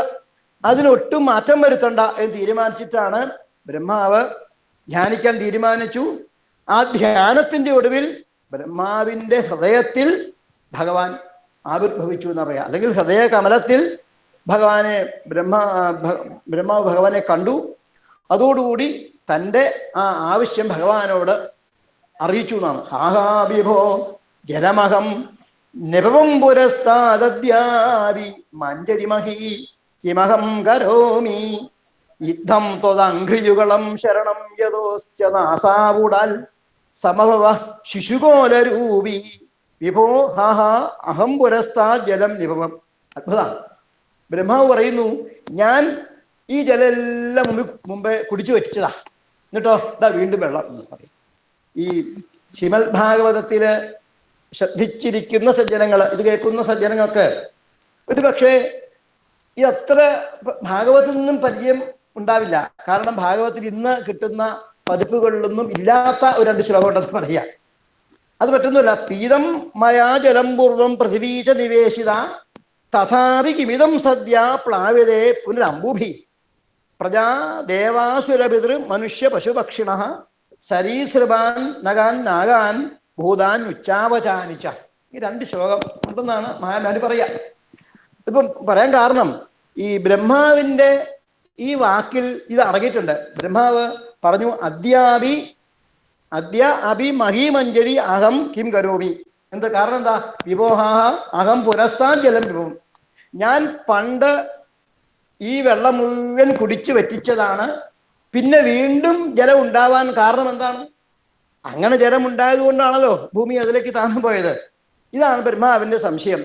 അതുകൊണ്ട് അപ്പം പറയാൻ കാരണം, മേൽപ്പത്തൂര് പറയുന്നില്ലേ, ഭാഗവതത്തിന് ഏതൊക്കെ എഡിഷനുണ്ടോ അതൊക്കെ മേൽപ്പത്തൂരിന് ഹൃസ്തമാണ് എന്നുള്ളത് ഏറ്റവും വലിയ തെളിവാണ് ഈ ശ്ലോകം തന്നെ. പണ്ട് ഞാൻ കുടിച്ചു വെച്ചിട്ടുണ്ട്, അത് ഭാഗവത്തിൽ ഇന്നത്തെ കിട്ടുന്ന ഭാഗത്തിൽ അതില്ല. മറിച്ച് പഴയ എഡിഷനിൽ അത് ഉണ്ട് താനും, അല്ലെങ്കിൽ പണ്ട് ചില പതിപ്പുകളിൽ അത് കാണാനുണ്ട്. ഏതായാലും യുദ്ധം ത്വദംഘ്രിയുഗളം ശരണം യഥാ അസ്യ നാസാവുടാൽ ശിശുകോലരൂപി സമൂഹ. അങ്ങനെ പറഞ്ഞുകൊണ്ടിരിക്കുന്ന സന്ദർഭത്തിലാണ് ബ്രഹ്മാവിൻ്റെ മൂക്കിൽ നിന്നും ഒരു സാധനം പുറത്തേക്ക് ചാടിയെന്നാ പറയാം. ബ്രഹ്മാവിൻ്റെ നാസിയിൽ നിന്നാണ് ഇത്യഭിധ്യായതോ നാസാവിവരാ സഹസാനക വരാഹതോ നിരകാൽ അങ്കുഷ്ട പരിമാണക. തള്ളവരിൻ്റെ വലുപ്പത്തില് ബ്രഹ്മാവിൻ്റെ നാസിയിൽ നിന്ന് ഭഗവാൻ പുറത്തേക്ക് ചാടിയെന്നാണ് ശ്രീമദ് ഭാഗവതം പറയാ. ഇവിടെ അത് തന്നെ, വലിയ വ്യത്യാസമൊന്നുമില്ല. യുദ്ധം ത്വദംഘ്രിയുഗളം ശരണം യദുസ്യ നാസാവുടൽ സമഭവ ശിശുകോലരൂപി. ശിശുകോലരൂപിയായതൊരു ഭാഗ്യം പറയാനുള്ളൂ. ഇനിയും പറയാൻ പോകുന്ന വലിപ്പത്തിലാണ് മുക്കി എന്നുള്ളെങ്കിൽ വളർന്നെങ്കിൽ ബ്രഹ്മാവിൻ്റെ അവസ്ഥ എന്തായിരിക്കും? ഈ കാലഘട്ടത്തെ കുറിച്ച് പറയാറ് പതുണ്ട്. എന്താണ് അതുകൂടി ഒന്ന് സൂചിപ്പിക്കാണ്ട് ഈ ഭാഗം പോയിട്ട് പോയില്ല. ഈ ബ്രഹ്മാവിന് എങ്ങനെ ഇങ്ങനെ ഒരു സംഭവം ഉണ്ട്? ആദ്യത്തെ ആണ് സംഭവമാണെന്ന് തോന്നും. ഇപ്പം പുരാണങ്ങൾ ഭാഗവതത്തിലെ ആദ്യത്തെ 3-ാമത്തെ അധ്യായം നോക്കിയാൽ കാണാം. സൃഷ്ടിയെക്കുറിച്ച് പറയുമ്പോൾ ആദ്യത്തെ സനകാദികള്, രണ്ടാമതാണ് വരാഹാവതാരം അവിടെ പറയാം. അങ്ങനെ സേവ പ്രഥമം ദേവ കൗമാര സർഗമസ്ഥിത ചചാർ ദുശ്ചരം ബ്രഹ്മ ബ്രഹ്മചര്യം അഖണ്ഡിതം ദ്വിതീയം തു ഭവായസ്യ രസാതലഗതാം മഹിം ധരിച്ച നിപാതത്ത. അപ്പം രസാതത്തിലേക്ക് താണുപോയ ഭൂമി ഉദ്ധരിക്കാൻ വേണ്ടി ഭഗവാൻ രണ്ടാമത് വരാഹമായിട്ട് അവതരിച്ചു. അപ്പൊ അവതാരത്തിന്റെ രണ്ടാമത്തെ ഘട്ടമായിട്ടാണ് പറയുക. അപ്പം ഇത് ആദ്യമാണോ അവസാനമാണോ ബ്രഹ്മാവിന്റെ? അങ്ങനെ പറയാനൊന്നും ഇല്ല എന്നാ പറയാ. ബ്രഹ്മാവിന് 100 വയസ്സാണല്ലോ. ആദ്യത്തെ 50 വയസ്സ്, പിന്നെ രണ്ടാമത്തെ 50 വയസ്സ്. ആദ്യത്തെ 50 വയസ്സിനെ ഒരു പരാർത്ഥം എന്ന് പറയും, ആദ്യത്തെ പരാർത്ഥം. രണ്ടാമത്തേത് രണ്ടാമത്തെ പദാർത്ഥം എന്ന് പറയാം. ഈ ഓരോ പദാർത്ഥം കഴിഞ്ഞാലും ഓരോ പ്രളയമുണ്ട്. അതുപോരാ, അതുകൂടാതെ നൈമിത്തിക പ്രളയമുണ്ട്. അതൊക്കെ പ്രളയത്തെക്കുറിച്ചൊക്കെ പറയുന്ന ഭാഗത്ത് പറയും. നമ്മൾ സാധാരണ രീതിയിൽ പറയുകയാണ് യുഗങ്ങളാണ്. യുഗം എന്ന് കെട്ടിക്കാൻ താഴെയൊക്കെ ധാരാളമുണ്ട്. ഒരു യുഗം കൃതയുഗം, ത്രേതായുഗം, അല്ലെ, ദ്വാപരയുഗം, കലിയുഗം. 4 യുഗങ്ങൾ, അതിന് ചതുർയുഗം എന്ന് പറയും. അങ്ങനെ ഒരു ചതുർയുഗം എന്ന് പറയുന്നത് 1012,000 ദിവ്യ സംവത്സരങ്ങളാണ്. മനസ്സിലാവില്ല ദിവ്യ സംവത്സരം എന്ന് പറഞ്ഞാൽ, അത് വേണ്ട. ഇനി നമ്മുടെ മനുഷ്യ സംവത്സരം എന്ന് പറഞ്ഞു നോക്കാം.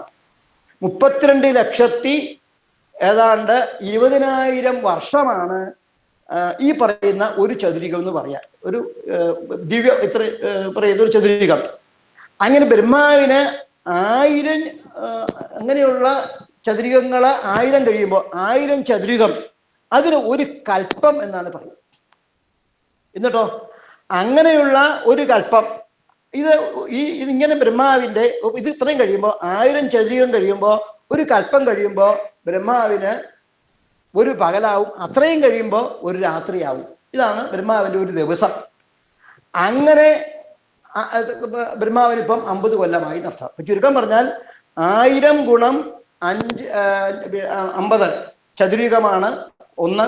അത് കഴിഞ്ഞ് വീണ്ടും 1000 ഗുണം 50.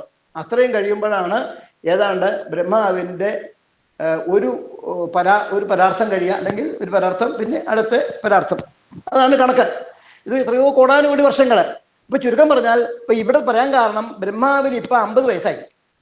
50 കഴിഞ്ഞിട്ട് ആ ദ്വിപരാർത്ഥത്തിന്റെ അവസാനത്തെ കൽപ്പത്തിന് പാത്മകൽപ്പം എന്നാ പറയാം. ആ പാത്മകൽപ്പം കഴിഞ്ഞു കഴിഞ്ഞാൽ പിന്നെ ഒരു ഉറക്കം, ചെറിയ ഉറക്കം, രാത്രി. ഇതിനാണല്ലോ നൈമിത്തിക പ്രളയം. ആ രാത്രി കഴിഞ്ഞാൽ പിന്നെ ഉണ്ടാകുന്ന കൽപ്പം, അതാണ് വരാഹകൽപ്പം. ഈ വരാഹകൽപ്പത്തിലാണ് ബ്രഹ്മാവിൻ്റെ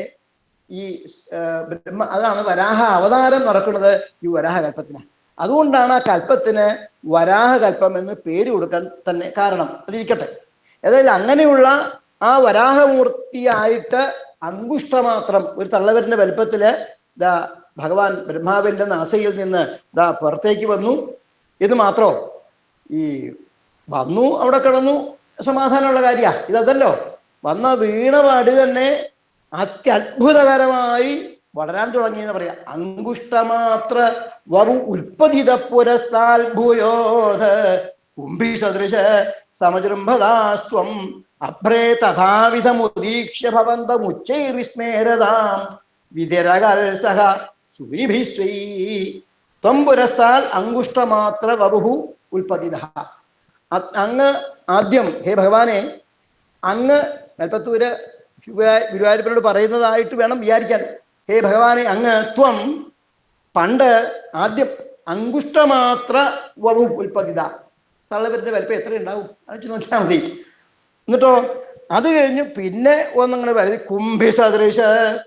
അത് കഴിഞ്ഞ ഒരു ആനയുടെ വലിപ്പം വെച്ചുകൊണ്ട് പറയാം. അതുകൊണ്ട് കഴിഞ്ഞോ? ഇല്ല, വീണ്ടും വളർന്നു എന്നാ പറയാ. കുംഭി സദൃശ. പിന്നെ അങ്ങോട്ട് വളരാൻ തുടങ്ങി എന്നല്ലാണ്ട് എന്താ പറയാ, എത്രയാ പിന്നീട് പറയണ്ടേ. വളർന്ന് വളരെ വലിപ്പം. ഇതെല്ലാം വിധി അഭ്രേ തഥാവിധം ഉച്ചൈ ഭവന്തം ഉദ്വീക്ഷ. ബ്രഹ്മാവ് ഇതെല്ലാം മുകളിൽ നിന്നുകൊണ്ട് കണ്ടു എന്നാ കഥ. അങ്ങനെയാണല്ലോ. ഏതായാലും താഴേക്ക് വീടപ്പോ പിന്നെ മുകളിൽ നിന്നെ ബ്രഹ്മാവിന് മുകളിൽ നിന്ന് താഴേക്കാണ് വീഴുക. അപ്പൊ ബ്രഹ്മാവ് മുകളിൽ നിന്ന് ആകാശത്ത് നിന്നുകൊണ്ട് ഇത് കണ്ടു എന്നാണ്. ഇനിയോ അത് കഴിഞ്ഞ് വിസ്മേരതാം. ബ്രഹ്മാവ് ആകെ വിസ്മരിക്കാൻ തുടങ്ങി. മക്കളൊക്കെ അത്രി, അങ്കിരസ്, പുലസ്തൻ, പുലഹൻ, ഋതു, വസിഷ്ഠൻ, നാരദരൊക്കെ ഉണ്ട്. അവരൊക്കെ അടുത്ത് നിൽക്കുന്നുണ്ട്. മഹർഷിമാരൊക്കെ ഉണ്ട്. അവരുടെ മുഖത്തേക്ക് നോക്കിയപ്പോ ബ്രഹ്മാവിന്റെ അത്ഭുതം സാരമില്ല, അവരുടെ അത്ഭുതം അതിനേക്കാൾ എന്നാ പറയാ അല്ലേ. സ്വൈ സൂനിവി സഹ വിസ്മേരതാം. അതാൽ ആകെ അത്ഭുതത്തോടു കൂടിയാണ് ഈ ഭഗവാന്റെ വലിപ്പം.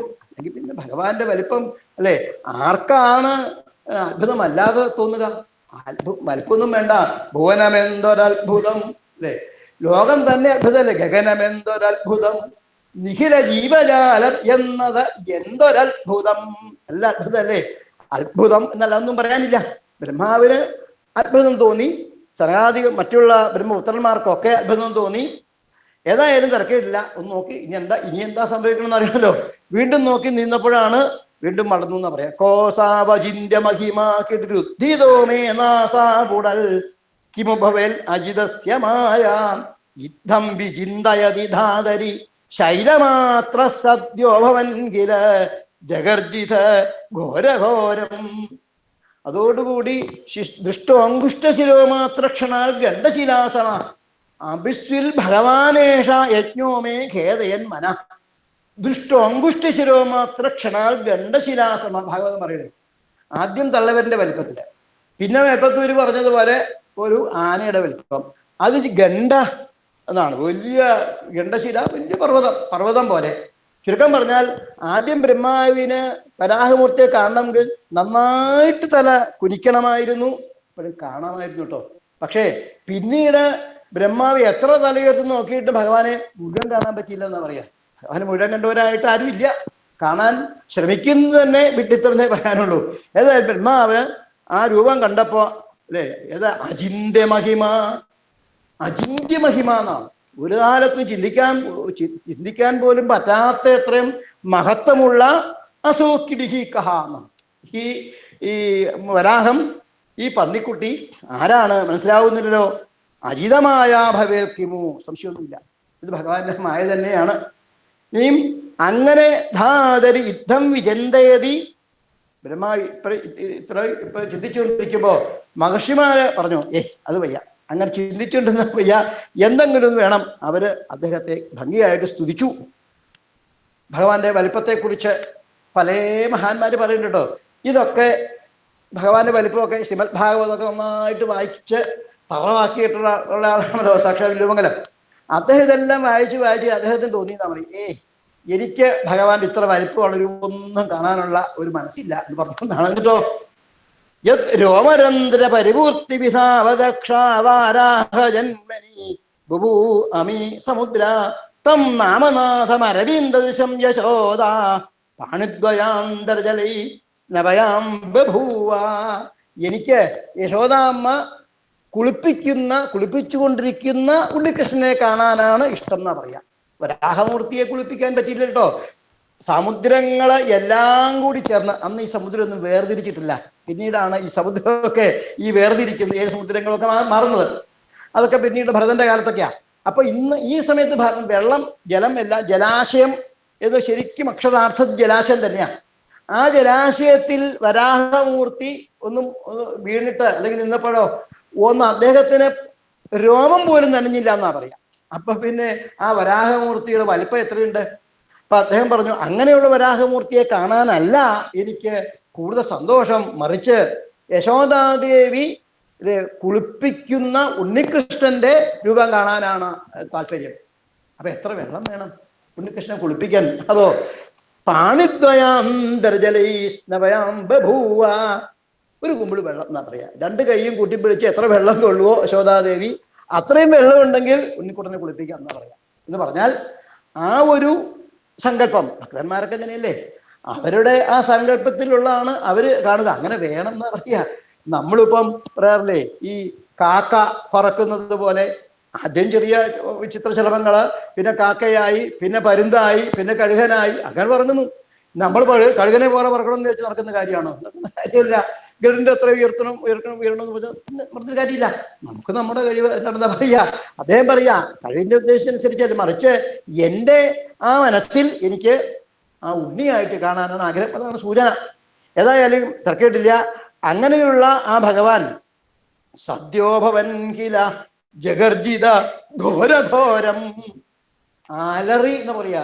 ഇതിൽ പരം ഉച്ചത്തിൽ അല്ലെ, അല്ലെങ്കിൽ ഭീകരമായിട്ട് അലറാനില്ല, അല്ലെങ്കിൽ ഗർജിക്കാനില്ല എന്ന് പറയാം. തം തേ നിനാഥമുപകർണ്യ ജനസ്തവസ്ഥ സത്യസ്ഥിതാശ്ചമനയോ നുർഭവന്തം തൽ സ്തോത്രഹർഷുലുമന പരിണദ്യഭൂയത്തോയാശയം വിരമൂർത്തിരവാതരസ്ത്വം തം തേ നിനാദമുപകർണ്യ ജനസ്തവസ്ഥ. ഏതാണ്, എത്രമാത്രമായിരുന്നു ആ ശബ്ദത്തിന്റെ വലിപ്പം? നമ്മൾ സാധാരണ ശബ്ദത്തിന്റെ വലിപ്പം കണക്കാക്കുന്നത് ശബ്ദം എത്രയും ദൂരം സഞ്ചരിക്കും എന്നതിനെ ആസ്പദമാക്കിയിട്ടാണ്. സംശയമൊന്നുമില്ലല്ലോ. ഉറക്കെ സംസാരിക്കാൻ പറഞ്ഞാൽ കുറച്ച് ദൂരം കേൾക്കാം, കുറെ കൂടെ ഉറക്കം സംസാരിക്കാൻ പറഞ്ഞാൽ കുറെ കൂടെ ദൂരം കേൾക്കാം, അല്ലേ? എന്ന് പറഞ്ഞതുപോലെ ഈ വരാഹമൂർത്തിയുടെ ഗർജനം എത്ര വലിപ്പമുള്ളതായിരുന്നു എന്നാണെങ്കിൽ സത്യസ്ഥിതാശ്ച ജനസ്തപസ്സ സസ്യസ്ഥിതാച മുനിയഃ എന്നാണ്. ജനലോകം, അതുപോലെ തപോലോകം, സത്യലോകം. ഈ പ്രധാനമായിട്ടാണ് 3 ലോകങ്ങളാണ്. പിന്നെ ലോകങ്ങളുണ്ട്, വേറെ ഉണ്ട്. ഇനി പ്രധാനമായി ഇതാണ് പറയാ. മറ്റുള്ള ലോകങ്ങളൊക്കെ മറ്റുള്ളവരൊക്കെ ഉള്ളതാണ്. ഇവിടെ ഈ മഹർഷീശ്വരന്മാരാണ് ഈ ലോകങ്ങളിലൊക്കെ കഴിഞ്ഞുകൂടുന്നതെന്ന് വിചാരിക്കുന്നു. ഇപ്പോൾ ജനലോകം, തപോലോകം, സത്യലോകം, അവിടെയുള്ള മഹർഷീശ്വരന്മാര് ഈ ഗർജനം കേട്ടു. തേ തം നിനാദമുപകർണ്യ.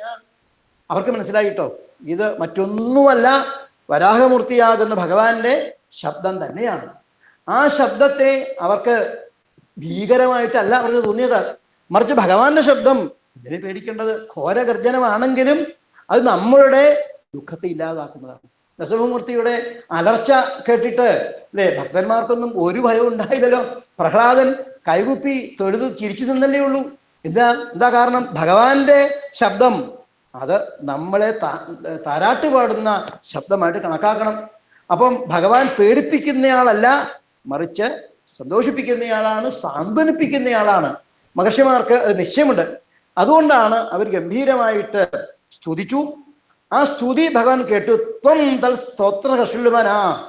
അവരുടെ ആ വാക്കുകള്, സ്തോത്രങ്ങള് ഭഗവാനെ അങ്ങനെ സന്തോഷിപ്പിച്ചു. എന്ന് മാത്രമല്ല, അവരെ ഒന്ന് നോക്കി ഭൂയ പരിണദ്യ മൂർത്തി തോയാശയം അവതാര. വീണ്ടും അവരെ നോക്കി ഗർജിച്ചുകൊണ്ട് വലിയ ശരീരം സ്വീകരിച്ച് പ്രളയജലത്തിലേക്ക് തന്നെ ചാടിയെന്ന കറിയാം.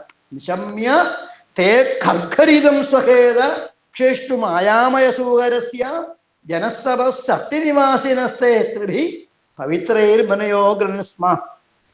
ദുഃഖം നശിപ്പിക്കുന്ന വരാഹമൂർത്തിയുടെ എന്നാണ്, സ്വഹേത എന്നാണ്. ആരാണോ ഭഗവാന്റെ ഈ ശബ്ദത്തെ മനസ്സിൽ കാണുന്നത്, കേൾക്കൊന്നും വേണ്ട, ഇപ്പൊ നമുക്ക് കേൾക്കാൻ പറ്റില്ലല്ലോ, ഇവിടെ നിന്ന് അനുസ്മരിക്കാൻ അല്ലാണ്ട് പറ്റുമോ? അങ്ങനെ അനുസ്മരിച്ചാൽ തന്നെ അവരുടെ ഖേദം ഇല്ലാതാക്കും എന്നാണ്. അങ്ങനെയുള്ള ആ ശബ്ദം നിശമ്യതേ ഖർഖരിതം സ്വഖേദ ക്ഷേഷ്ണു മായാമയ സൂകരസ്യ ജനസ്തവ സത്യനിവാസിനസ്തേ ത്രിഭി. വേദമന്ത്രങ്ങൾ എന്നാ പറയാ. ത്രിഭി എന്ന് പറഞ്ഞാൽ വേദമന്ത്രങ്ങളെ, 3 വേദങ്ങളെയാണ് സൂചിപ്പിക്കുക. സാധാരണ പുരാണങ്ങളിലൊക്കെ എങ്ങനെയാണ് ഈ ത്രിഭി എന്ന് പറഞ്ഞാൽ വേദങ്ങൾ എന്ന് വിചാരിച്ചോണ്ടാണ്. ഇപ്പൊ വേദമന്ത്രങ്ങളുടെ ആശയം ഉൾക്കൊണ്ടുകൊണ്ടാണ് മഹർഷിമാര് ഭഗവാനെ സ്തുതിച്ചത്. ഇനിയും ഭഗവാനോ അതെല്ലാം കേട്ടു. എന്നിട്ടോ ആ ജലാശയത്തിലേക്ക് എടുത്ത് ചാടുകയും ചെയ്തു. ഇനിയും ആ ജലാശയത്തിലേക്ക് ചാടിയ ഭഗവാന്റെ രൂപമോ ഊർധ്വപ്രസാരി പരിധൂമ്ര വിധൂതരോമ പ്രോക്ഷിപ്തമാലധികവങ്മുഖഘോരഘോണ തൂർണപ്രതിർണ ജലത പരിഘൂർണ ദർശ്ന സ്തോത്രിൻ മുനിൻ ശിശിരയന്നവതേരിത ത്വം ഊർധ്വപ്രസാരി പരിധൂമ്ര വിധൂതരോമ. ഭാഗവത്തില് ഇതേ വാക്കുകൾ തന്നെ കേൾക്കാൻ പറ്റും. ഉൽക്ഷിപ്തമാല ഖചര കഠോര ഉൽക്ഷിപ്തമാല ഖചര കഠോര സടാവിദുന്നൻ ഖരരോമ സത്വ ഖുരാഹദാഭ്ര സ്ഥിതദംഷ്ടീക്ഷ ജ്യോതിർഭഭാസേ ഭഗവൻ മഹീന്ദ്ര ഉൽക്ഷിപ്തമാല ഖചര കഠോര ത്വം ഊർധ്വപ്രസാരി പരിധൂമ്ര വിധൂതരോമ. ഊർധ്വപ്രസാരി പരിധൂമ്ര വിധൂതരോമ അല്ലേ? അവിടുന്ന് അങ്ങനെ എഴുന്നേറ്റു നിന്ന് ചെമ്പിച്ച ഇളകുന്ന രോമങ്ങളോട് കൂടിയവനാണെന്ന്. ഭഗവാന്റെ രോമങ്ങളൊക്കെ ഇങ്ങനെ എഴുന്നേറ്റിട്ടുണ്ട്. ഇത് മാത്രമല്ല, അത് പിന്നെ വാലങ്ങനെ ഉയർത്തിപ്പിടിച്ചിട്ടുണ്ട്. പോരാ, നാസിക താഴ്ത്തിയ ഭയങ്കരമായ നാസിക. ഭഗവാൻ രൂപം ഒന്ന് മനസ്സിൽ കാണുക. ആ രോമങ്ങളൊക്കെ ഇങ്ങനെ എഴുന്നേറ്റ് നിൽക്കുന്നുണ്ട്. വാല് ഉയർത്തിപ്പിടിച്ചിട്ടുണ്ട്. അതുപോലെ തന്നെയാണ് അവിടുത്തെ മുഖം താഴോട്ട് കുലിച്ചിട്ടുണ്ട്. ഇത് മാത്രമല്ല, തൻ്റെ ആ കാലുകളെ കൊണ്ട് മേഘങ്ങളെ തട്ടിമാറ്റിക്കൊണ്ട് എന്നാ പറയാ, തുർണപ്രതിർണ ജലത. ആ മേഘജാലങ്ങളെ തൻ്റെ കാലുകളിലെ കണ്ടങ്ങനെ തട്ടിത്തെറിപ്പിച്ചുകൊണ്ട് ഭഗവാൻ ജനങ്ങളെ ആനന്ദിപ്പിച്ചുകൊണ്ട് ആ വെള്ളത്തിൽ എങ്ങനെ കിടന്നു പറയാം. അപ്പൊ ആദ്യം വെള്ളത്തിലേക്ക് ചാടി ഈ രീതിയിലാണ് വെള്ളത്തിൽ അവിടുന്ന് ഇങ്ങനെ ശോഭിച്ചത്. ഇനിയോ ആ വെള്ളത്തിൽ വീണിട്ട് അവിടെ കിടക്കുകയാണോ ചെയ്തത്? അല്ല. പിന്നെയോ ഭൂമിയെ കണ്ടുപിടിക്കാനാണ് ബ്രഹ്മാവിന്റെ ആവശ്യപ്രകാരം സ്വയംഭൂമനുവിന് വേണ്ടി ഭൂമിയെ ഉദ്ധരിക്കാൻ വേണ്ടിയിട്ടാണ് അവിടുത്തെ അവതരിച്ചത്. ഭൂമിയെ കണ്ടുപിടിക്കണം. ഇപ്പൊ ലക്ഷ്യം തെറ്റാൻ പാടില്ല. അന്തർജലം തദനു സങ്കുലനക്രചക്രം ഭ്രാമ്യത്തിമിങ്കിലകുലം കലിശോർമ്യമാലം ആവിശ്യ ഭീഷണരവേണര സാതലസ്ഥാനാകമ്പയൻ വസുമതീം അഗവേഷയസ്ത്വം. അങ്ങ് ആ വെള്ളത്തിൽ കൂടി അങ്ങോട്ടും ഇങ്ങോട്ടും അല്ലെ അങ്ങും ഇങ്ങും പായുന്ന മുതലക്കൂട്ടങ്ങള്, തിമംഗലങ്ങള്, വലിയ വലിയ ഊർമികൾ, തിരമാലകള്, ഇതിന് പറയണു അതിഗംഭീരമായ ഒരു അട്ടഹസിക്കുന്ന സമുദ്രം. അങ്ങനെയുള്ള ആ സമുദ്രത്തിലേക്ക് ഇറങ്ങിച്ചെന്നിട്ട് പിന്നെയോ ഒന്നങ്ങനെ ഗർജിച്ചു. ആ ഗർജനം എവിടം വരെ എത്തി? പാതാളം വരെ എത്തിയെന്ന കഥ. ഭീഷണരവേണര സാതലസ്ഥാൻ ആകമ്പയൻ വസുമതിം അഗവേഷയ. അവിടെയാണ് സാക്ഷാൽ ഈ ഭൂമി പോയിരിക്കണത്. ഭൂമി തന്നെ പോയതല്ലല്ലോ, വലിയ അത്ഭുതം അല്ലേ? ഭൂമിയെ ഹിരണ്യാക്ഷനാകുന്ന അസുരൻ ചവിട്ടിത്താഴ്ത്തിയതാണ് എന്നാ പറയാം. ഇതിനാ ഹിരണ്യാക്ഷന് ഈ ഭൂമിയെ ചവിട്ടിത്താഴ്ത്തേണ്ട ഇത്ര ആവശ്യമില്ല. അങ്ങനെയല്ല, മോഹം ഒരു നേർച്ചയല്ലോ ഉണ്ടോ? ഭൂമിയെ ചവിട്ടിത്താഴ്ത്തി കളയാം, എന്തിനു? അങ്ങനെയല്ല, മറിച്ച് തനിക്ക് യുദ്ധം ചെയ്യാൻ ആരെയും കിട്ടാതെ വന്നപ്പോ അദ്ദേഹം ലോകം മുഴുവൻ വെല്ലുവിളിച്ച് നടന്നു. ഒടുവിൽ സാക്ഷാൽ വരുണനാണ് പറഞ്ഞത്, പുരുഷാൽ പുരാതനനായ മഹാപുരുഷൻ മാത്രമാണ് അങ്ങക്ക് പറ്റിയ ആള്. അദ്ദേഹത്തിനോട് യുദ്ധം ചെയ്യൂ എന്ന് പറഞ്ഞു. എന്നിട്ടോ വരുണന്റെ അടുത്തിരുന്നു. വരണം പറഞ്ഞു, ഞാൻ രാജസൂയൊക്കെ കഴിച്ച ആളാണ്, സംശയമൊന്നുമില്ല. പക്ഷേ അങ്ങക്ക് പറ്റിയ എതിരാളി ഞാനല്ല. അങ്ങക്ക് പറ്റിയ എതിരാളി ഭഗവാനാണ്, അല്ലെങ്കിൽ മഹാപുരുഷനായ ഭഗവാനാണെന്ന് പറഞ്ഞപ്പോ ആ ഭഗവാനെ കാണാത്തതിലുള്ള ദേഷ്യമാണ്. ഇനി പിന്നീട് പറയും എന്തിനെ ഈ ഭൂമിയോട് ഈ ദേഷ്യം തീർത്തത്. വരാഹമൂർത്തിയുടെ പത്നിയായിട്ടാണ് ഭൂമിയെ കണക്കാക്കുക. ശരിക്ക് അങ്ങനെയാണ് മനസ്സിലാക്കേണ്ടത്. ഈ പ്രകൃതി എന്ന് പറയുന്നത് ഭഗവാന്റെ ജീവജാലങ്ങളുടെ മാതാവായ ഈ പ്രകൃതി ഭഗവാന്റെ പത്നിയായിട്ട് വരും. അപ്പം ഈ മാത്രമല്ല, പ്രകൃതിയിലുള്ളവർക്കൊക്കെ ഈ പറയുന്ന ഇന്ദ്രിയങ്ങളുടെ പുറകെ പോകേണ്ട ഒരവസ്ഥയുണ്ട് പ്രകൃതിക്ക്. ഭഗവാൻ അതില്ല, ബ്രഹ്മത്തിന് അതില്ല. അപ്പൊ ഏതായാലും അങ്ങനെയുള്ള തൻ്റെ ഭാര്യയാവാൻ പോകുന്ന ആ ഭൂമിയെ ഉയർത്തിക്കൊണ്ടു വരേണ്ട ഒരു ചുമതല തനിക്കുണ്ടല്ലോ എന്ന് വിചാരിച്ചുകൊണ്ടാണ് ഭഗവാൻ ആ രസാതലത്തിലുള്ളവരെ പോലും പേടിപ്പിച്ചുകൊണ്ട് ഗർജനം മുഴക്കി അങ്ങോട്ട് ചെന്ന് ഭീഷണരവേണ ആവിശ്യ ഭീഷണരവേണ രസാതലസ്ഥാനാകമ്പയൻ വസുമതീം അഗവേഷയസ്ത്വം. ഈ പന്നിയുടെ ആകൃതിയായിട്ടാണ് അവതരിച്ചിരിക്കുന്നത്. അപ്പം ഈ ഘ്രാണിക്കുക, അതാണ് അവരുടെയൊക്കെ ഒരു പ്രത്യേക. മൂക്കുകൊണ്ടാണ് ഈ സാധനങ്ങളെ കണ്ടുപിടിക്കുക. അപ്പം ഭഗവാനും വരാഹമൂർത്തി ഒട്ടും ഏത് രൂപത്തിലാണ് വന്നത് ആ രൂപത്തിനോട് ഒരു ഒരു ബന്ധം വേണമല്ലോ, അതിനോട് നീതി പുലർത്തണമല്ലോ. അതുകൊണ്ടാണ് ഈ പ്രകടനങ്ങളൊക്കെ. ഘ്രാണേന പൃഥ്വ്യ പദവിംബിജിംഗ്രൻ ക്രോഡാപദേശ സ്വയമധ്വരംഗ കരാളതം ഷ്ട്വപ്യകരാളദൃഗ്ഭ്യാമുദ്വീക്ഷ വിപ്രൻ ഗൃണതോ വിശൽക്കം ദൃഷ്ട്വാദ ദൈത്യഹതകേന രസാതലാന്തേ സംവേശിതാം ഷഡ്വി കൂടകിടിർ വിഭോത്വം ആപാദുഗാന വെഗണയ്യ സുരാരിഖേടാൻ ദംഷ്ട്രാങ്കുരേണ വസുതാം അഥതാ സലീലം ദംഷ്ട്രാങ്കുരേണ. തൻ്റെ ദംഷ്ട്രഗ്രകോട്ടിയ എന്നൊക്കെ പറയും. ദംഷ്ട്രം എന്ന് പറഞ്ഞാൽ തന്നെ ഈ കുറച്ചൊരു മൂർച്ചയുള്ള സാധനം എന്നാ പറയുക. അങ്ങനെയുണ്ട് തേറ്റ, അതിന് തന്നെ ഒരു മൂർച്ചയൊക്കെ ഉണ്ട്. അതിൻ്റെ അഗ്രം ദംഷ്ട്രാഗ്രം, അതിന് കുറച്ചും കൂടി മൂർച്ചയായി. പിന്നെ വീണ്ടും കോട്ടിയ ചേർത്തു എന്ന് പറഞ്ഞാൽ അത്രത്തോളം മൊന എന്ന് വേണേൽ പറയാം, നമ്മുടെ ഭാഷയിൽ പറഞ്ഞാൽ. അങ്ങനെയുള്ള ആ മുനയിലാണ് ദംഷ്ട്രാങ്കുരേണ വസുധാമതദാ സലീലം ലീലയാ.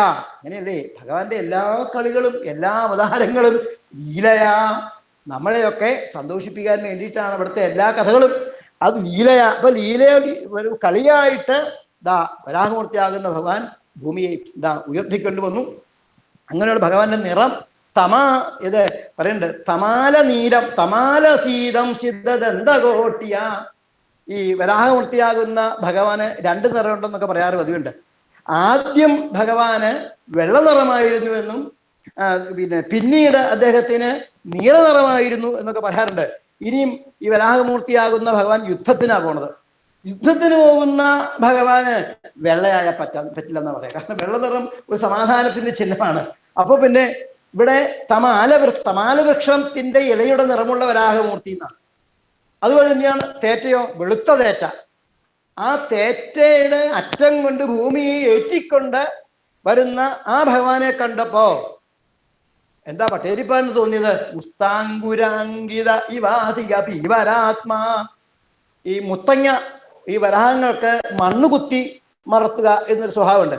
അങ്ങനെ മണ്ണ് അങ്ങനെ ആ കുത്തി പൊങ്ങിയപ്പോ ആ തേറ്റയുടെ അറ്റത്ത് ലേശം മണ്ണ്. അതുപോലെ ആയിരുന്നു വരാഹമൂർത്തിയുടെ ആ തേറ്റയുടെ അറ്റത്ത് ഭൂമി ശോഭിച്ചത്. അഭ്യുദ്ധരന്നതരാം ദശനഗ്ലക്തമുസ്താങ്കുരാങ്കിത ഇവാധിക പീവരാത്മാ ഉദ്ഭൂതഘോര സലിലാജലസേരുദഞ്ജൻ ക്രീഡാവരാവഭൂ ഈശ്വര പഹിരോഗൻ. അപ്പം അങ്ങനെ ക്രീഡാവരാഹമൂർത്തിയായ ഭഗവാനെ മേൽപ്പത്തൂര് അവസാനം പറഞ്ഞു, നിങ്ങളാരും ഒട്ടും ഭയപ്പെടണ്ട, ഇത് വെറും ലീലയാ, വെറും കളിയാണ്. ക്രീഡാവരാഹവഭൂ ഈശ്വര, എനിക്ക് അങ്ങനെ കളിക്കാൻ വേണ്ടി ഒരു വേഷം കെട്ടി വന്നതായിട്ട് മാത്രമേ തോന്നുന്നുള്ളൂ. അങ്ങനെയുള്ള അവിടത്തേക്ക് ത്വം രോഗാൽ പാഹി, അടിയങ്ങൾ എല്ലാ രോഗങ്ങളിൽ നിന്നും കരകയറ്റണമേ. അപ്പൊ നമുക്ക് തോന്നും അന്നത്തെ മേൽപ്പത്തൂരിന് അനുഭവിച്ച ആ വാതരോഗത്തിൽ നിന്ന് മാത്രം എന്നെ കരകയറ്റാനാണോ? അല്ല, രോഗാൽ എല്ലാ രോഗങ്ങൾക്കും പറ്റിയ ഔഷധം, ഏറ്റവും നല്ല ഔഷധം അതാണല്ലോ അല്ലേ? നമ്മൾ സാധാരണ ഏറ്റവും നല്ല ഔഷധം അന്വേഷിച്ചാണ് പോവുക. അത് എവിടെയാണോ കിട്ടുക അവിടെ പോകും ബുദ്ധിയുള്ളവര്. മറ്റുള്ള ഔഷധങ്ങളൊന്നും പരീക്ഷിച്ച് നോക്കില്ല സാധാരണക്കാര്, ബുദ്ധിയുള്ളവര്. എന്ന് പറഞ്ഞതുപോലെ ഭവരോഗഹന്ത്രി, ലോകത്തിൽ എന്ത് രോഗങ്ങളുണ്ടോ അത് മുഴുവൻ ഇല്ലാതാക്കുന്ന ആ ഭഗവാനെ വീണ് വന്ദിച്ചുകൊണ്ടാണ് മേൽപ്പത്തൂര് ആ ദശകം അവസാനിപ്പിക്കുന്നത്. ഇനിയും ഇവിടെ ഒന്ന് രണ്ട് ചെറിയ കാര്യങ്ങൾ, രണ്ട് മൂന്ന് മിനിറ്റും കൂടി ഉണ്ട്. ഇവിടെ ഈ വരാഹമൂർത്തിയെ ഇനിയും പറയും യജ്ഞവരാഹമൂർത്തിയായിട്ടാണ് പറയുക. എന്താണ് യജ്ഞസങ്കല്പം? ഭാരതത്തിലാണല്ലോ ഈ ഇത്രമാത്രം യജ്ഞത്തിന് പ്രാധാന്യമുള്ള വേറൊരു ലോകമില്ല. അഗ്നി, ആജ്യം, ഹവിസ്, സമിത്ത്, ഇത് ശരിക്ക് യജ്ഞത്തിന് ഒഴിച്ചുകൂടാൻ വയ്യാത്ത 4 സാധനങ്ങളാണ്. അഗ്നി വേണം, ആജ്യം വേണം, ഹവിസ് വേണം, പിന്നെ സമിത്തും വേണം. അത് യജ്ഞത്തിനെ കുറിച്ച് അറിയാവുന്നവർക്ക് പ്രത്യേകിച്ച് പറയേണ്ട കാര്യമില്ല. അപ്പം ഇതൊക്കെ ഈ വരാഹമൂർത്തിയുടെ ശരീരത്തിലെ അംഗങ്ങളാണെന്നാ പറയാ. യജ്ഞോ യജ്ഞപതി യജ്വ യജ്ഞാംഗോ യജ്ഞവാഹന യജ്ഞവൃത് യജ്ഞാംഗോ യജ്ഞവാഹൻ എന്തൊക്കെയുണ്ടോ എന്ന് പറയട്ടെ. യജ്ഞപതി, യജ്വ, യജ്ഞാംഗൻ, യജ്ഞവാഹൻ, യജ്ഞഭൃത്ത്, യജ്ഞകൃത്ത്, യജ്ഞി, യജ്ഞഭുക്ക്, യജ്ഞസാധൻ, യജ്ഞാന്തകൃത്ത് എന്ന് വേണ്ട. അപ്പൊ യജ്ഞവുമായി ബന്ധപ്പെട്ട എന്തുണ്ടോ അത് മുഴുവൻ ഈ ഭഗവാൻ വരാഹമൂർത്തിയുടെ ശരീരത്തിൽ നമുക്ക് കാണാൻ സാധിക്കുന്നത്. യജ്ഞവരാഹമൂർത്തിയായിട്ടാണ് ആ ഭഗവാനെ മഹാന്മാരൊക്കെ കാണുന്നത്. അപ്പൊ നമ്മളോടെന്താ യജ്ഞവരാഹമൂർത്തിയാകുന്ന ഭഗവാൻ പറയണത്? നിങ്ങളും നിങ്ങളുടെ ജീവിതം ഒരു യജ്ഞമാക്കി മാറ്റുക. എന്താ യജ്ഞം? സത്കർമ്മങ്ങളൊക്കെ യജ്ഞമാണെന്ന് പറയാം. ലോകോപകാരപ്രദമായ ഏത് പ്രവൃത്തിയും യജ്ഞമാണ്. അതിപ്പം മരം വെച്ച് പിടിപ്പിച്ചാൽ ഒരു യജ്ഞമാണെന്ന് പറയാം. അതാണ് ഈ ഭൃഥുമഹാരാജാവ് 100 യജ്ഞം ചെയ്തെന്ന് പറയാൻ കാരണം. അദ്ദേഹം ധാരാളം കിണർ കുഴിച്ചു, ധാരാളം മരങ്ങൾ വെച്ച് പിടിപ്പിച്ചു, ധാരാളം ആതുരാലയങ്ങൾ നിർമ്മിച്ചു, ധാരാളം വിദ്യാലയങ്ങൾ നിർമ്മിച്ചു. അങ്ങനെ ലോകത്തിന് ഗുണം ചെയ്യുന്ന എല്ലാ പ്രവൃത്തികളും ഇന്നതെന്ന് പറയണ്ട, അത് മുഴുവൻ യജ്ഞമാണ്. സൽപ്രവർത്തികളൊക്കെ യജ്ഞത്തിന്റെ പട്ടികയിൽപ്പെടുത്താം. പിന്നെ ഇവിടെ രണ്ടായിട്ട് കാണണം എന്നാണ്. ഒന്ന്, വരാഹമൂർത്തി എന്ന് വിളിക്കാം, പന്നി എന്നും വിളിക്കാം. പറയാ രണ്ടു തരത്തിലും വിളിക്കാം അല്ലേ? പ്രത്യേകിച്ച് അത് കുറച്ച് ഭംഗിയായ ഭാഷയിൽ പറയുമ്പോൾ വരാഹമൂർത്തി എന്ന് പറയാം, പിന്നെ നാടൻ ഭാഷയിൽ പറയുമ്പോൾ പന്നി എന്ന് പറയാം. ശരിക്കും പറഞ്ഞാൽ ഈ വരാഹമൂർത്തി എന്ന് പറയുമ്പോൾ അത് സാക്ഷാത് പ്രപഞ്ചത്തെ മുഴുവൻ സൃഷ്ടിച്ച് സംഹരിച്ച്, അല്ലെങ്കിൽ സൃഷ്ടിച്ച് നിലനിർത്തി സംഹരിക്കുന്ന ആ വിശ്വകായനായ ഭഗവാനെ നമുക്ക് യജ്ഞമൂർത്തി എന്ന് പറയാം, അല്ലെ വരാഹമൂർത്തി എന്ന് പറയാം. അതുപോലെ തന്നെയാണ് ആശ്രധർമ്മം ചെയ്യുന്ന ആൾക്കാരുണ്ട്. നമ്മളൊക്കെ ആശ്രധർമ്മം ചെയ്യുന്നവരാ വല്ലപ്പോഴുമെങ്കിലും. ഈ ആശ്രമധർമ്മം ചെയ്യുന്നവരെയാണ് ഈ പന്നിയായിട്ട് കണക്കാക്കേണ്ടത്. അപ്പോൾ സ്വയം ആലോചിക്കുക അല്ലേ, ഒരു പന്നിയാവണോ അതോ വരാഹമൂർത്തി ആകണോ എന്ന് ആലോചിക്കുക. വരാഹമൂർത്തി ആവണമെങ്കിൽ ഈശ്വരനെ സേവിക്കുക, സൽക്കർമ്മങ്ങൾ ചെയ്യുക, സൽപ്രവർത്തികൾ ചെയ്യുക, ലോക നന്മയ്ക്ക് വേണ്ടി ജീവിതം മാറ്റിവെക്കുക. ഇതാണ് ഒരു ജീവിതത്തെ യജ്ഞമാക്കി മാറ്റാൻ വേണ്ടി നമ്മൾ പരിശ്രമിക്കേണ്ടത്. അങ്ങനെ ജീവിതത്തെ ഒരു വലിയ യജ്ഞമാക്കി മാറ്റാൻ നമുക്ക് സാധിക്കട്ടെ. തടസ്സങ്ങൾ ധാരാളം ഉണ്ടാവും. ആ തടസ്സങ്ങളെയൊക്കെ തരണം ചെയ്ത് ജീവിതം ധന്യധന്യമാക്കി തീർക്കാൻ ഈശ്വര കഥകളും ഭഗവാന്റെ അനുഗ്രഹവും നമുക്ക് ആവശ്യമാണ്. അത് എല്ലാ സജ്ജനങ്ങൾക്കും ഉണ്ടാവട്ടെ എന്ന് മാത്രം പ്രാർത്ഥിച്ചുകൊണ്ട് ശ്രീരാമസ്വാമിയുടെ, അതുപോലെ തന്നെ ശ്രീ ഹനുമാൻ സ്വാമിയുടെ, ശ്രീ ഗുരുവായൂരപ്പൻ്റെ, സജ്ജനങ്ങളുടെ, ഇത് ശ്രവിക്കുന്ന എല്ലാ സജ്ജനങ്ങളെയും താണുവീട് നമസ്കരിച്ചുകൊണ്ട് നിർത്തട്ടെ. നല്ല വാക്കു ചൊല്ലണം, നന്മ ചെയ്തു വാഴണം, നാമഘോഷമെന്നുമെൻ്റെ നാവിലായി വന്നിടണം. നല്ല ചിന്തയേകണം, മനസ്സു ശുദ്ധമാകണം, നിത്യനായി ചിത്പ്രകാശ രൂപനെ വണങ്ങണം. പൊഞ്ചിലമ്പു കൊഞ്ചിടുന്ന പിഞ്ചുപാദമോർക്കണം, അപ്പദാബ്ജം തന്നിലായി സദാ നമിച്ചിടട്ട ഞാൻ. പൊഞ്ചിലമ്പു കൊഞ്ചിടുന്ന പിഞ്ചുപാദമോർക്കണം, അപ്പദാബ്ജം തന്നിലായി സദാ നമിച്ചിടട്ട ഞാൻ. സർവത്ര ഗോവിന്ദ നാമസങ്കീർത്തനം. ഗോവിന്ദ ഗോവിന്ദ.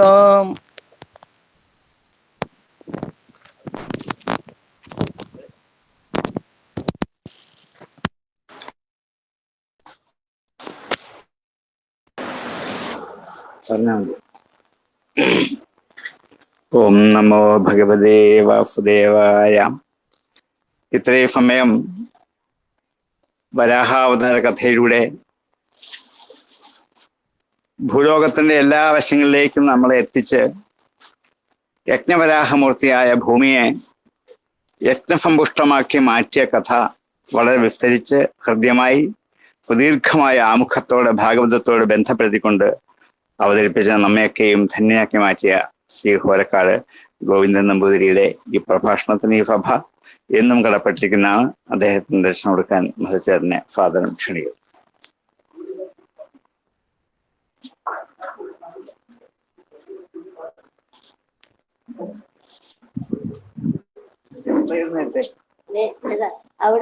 ആണോ? അത് വില കൊടുക്കണം. രണ്ട് കൊള്ളിയാണ്, രണ്ട് കൊടുക്കണം. ഒന്നായിട്ട് രണ്ട് പൈസ കൊടുക്കാം. ഒന്നായിട്ട് എടുത്തോളൂ, മറ്റേ കൊടുക്കണം. രണ്ടെണ്ണം വേണം. മലയാളം വായിക്കാം, സംസ്കൃതം പറ്റുന്നില്ല. ഞാൻ നല്ല അന്വേഷിച്ചു വേണം. എനിക്ക് ഗുരുവായൂർ പോകുമ്പോ അന്വേഷിക്കാം. ദക്ഷിണൊന്നും പാടില്ല, ആവശ്യമില്ല. അത് ക്രിയാംഗമേ ഞങ്ങൾക്ക് അങ്ങോട്ട് പ്രോത്സാഹിപ്പിക്കണം. അത്രയൊക്കെ ഉള്ളൂ.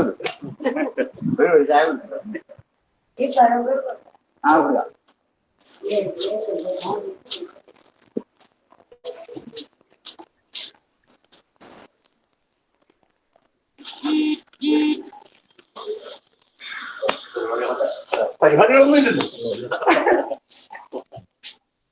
നമ്മളവിടെ ഒടുക്ക കഴിഞ്ഞിട്ട് നല്ലൊന്നും ആയിട്ട് പോയി. ഞാൻ അത് കഴിഞ്ഞിട്ട് നിന്നുപോയി.